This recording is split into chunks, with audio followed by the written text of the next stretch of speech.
Two police-involved shootings sparking protests around the country. The most recent happened last night in Minnesota. A black man was shot and killed by an officer as he sat in a car during a traffic stop. The immediate aftermath of the shooting was streamed via Facebook Live by the man's girlfriend. In fact, it shows Philando Castile. He was laying next to her. He's covered in blood. Castile's girlfriend says they were pulled over for a busted taillight. She says Castile told the officer he had a gun and a concealed carry permit. When he reached into his pocket, she says the officer shot several times. The officer's heard on the video saying he told him not to move his hands.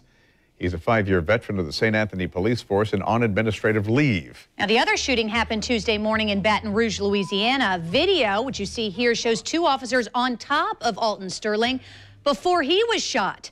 The police chief says that Sterling may have had a gun on him when he was killed. The Justice Department, though, now involved in this investigation. Both of those officers placed on administrative leave, which is standard procedure. The officers were wearing body cameras, but we're hearing that they were dislodged at the time of the shooting. All right, our crime and safety analyst, Gil Smith, joins us here now. Let's start with the video from Baton Rouge. The first video didn't show the complete story. There was a second video, and I've seen them both this morning, and I know that you've looked at them as well. The second video doesn't seem to corroborate the police officer's story. I haven't seen the full second video, but one thing I did see, I commented on this last night for the late news, but since then I saw a video where they show an officer reaching into his suspect's pocket, and he did have a gun in his pocket. So now the question is, was he actually a threat to them? Was he reaching in his pocket for the gun, or did they shoot prior to that? Someone did say he has a gun, but apparently the gun, at this point from what we know right now, may not have been out. And I think what some people on the scene are saying was the gun did not present an active threat, which means it was just in his pocket. And nor did he, if he's being these two officers are laying on top of him and have him pinned down. That's how it appears right now, but still they have so much more to do in terms of a very thorough investigation. But it appears at this point, just based on what we see on the video, it appears that the gun was not out and it was in his pocket. If that's the case, could there be arrests? There could be. It depends. Even though the gun was in his pocket, now the police have to articulate what was the threat. Why did you feel that you had to use deadly force?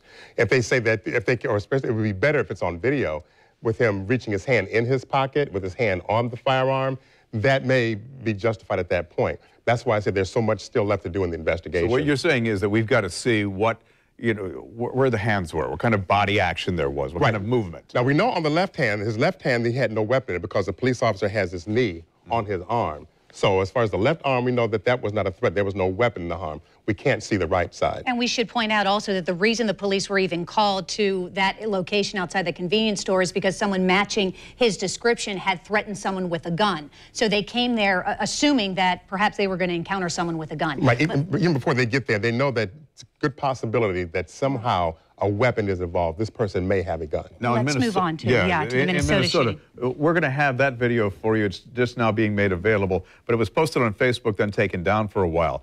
The woman who was in the car says that apparently the police officer came there. The man went to get his license out of his pocket, and that's when he was shot. He had a license to carry. He told the officer he had a pistol in his pocket. How do you see this one playing out? Yeah, this is different from the one in Louisiana because the video starts after the shooting. So we don't know what happened prior to that. What is amazing so many people is how calm she is. She's very relaxed, very calm, in a very mannered tone of voice. So we don't know what happened prior to that. At one point she says that he was reaching in his pocket for his license. Then later in the video she said that he was taking his hands out and he was holding his hands up and he was shot. I don't think she was being deceptive. I mean, she's very upset. Her boyfriend was just shot. So there's so much going on. And right now, we still are riding on the emotion from the Louisiana video. And so then we wake up and hear, okay, another black man shot by a police officer, and immediately we think, okay, they're guilty.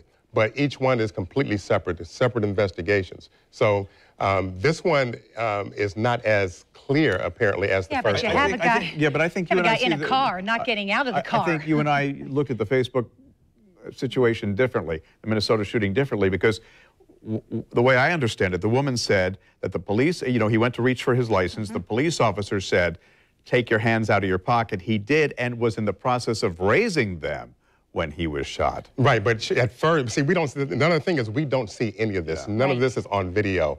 And at first, she said that he was reaching to get his wallet when he was shot. That's what she says at first. Then later, she says he told her to move his hands, and he was holding his hands up and was shot. We just don't know. Right. And of course, this will all is part of an investigation. A lot of people want answers now, but these investigations can take time. So, of course, we'll continue to follow this and bring you that video, of course, of what happened in Minnesota coming up on the news at 8. Thank you, Gil, for your perspective. Do appreciate it.